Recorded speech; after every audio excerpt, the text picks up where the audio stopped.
పకోడీ అండి బాబు.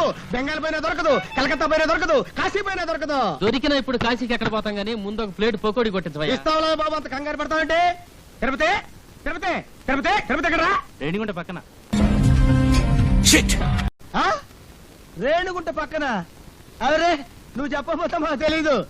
గరిట తీసుకొని కొట్టారంటే మొహం చెట్టు అయిపోద్ది. పిచ్చి పిచ్చి యాక్షన్ ఇక. మా అసిస్టెంట్ గురించి మాట్లాడుతున్నారా?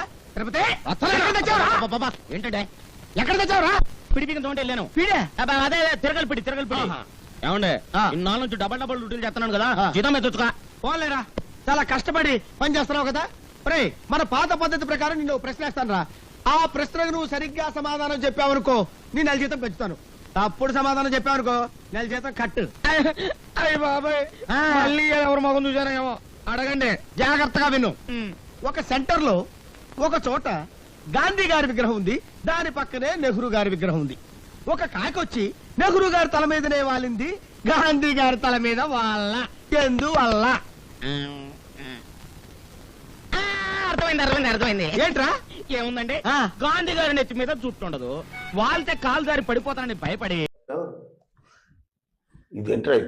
అక్కడే కళాయిలో కాలేశావు. ఇది మీరు చెప్పండి చూద్దాం. గాంధీ గారి చేతిలో కర్ర ఉంది కాబట్టి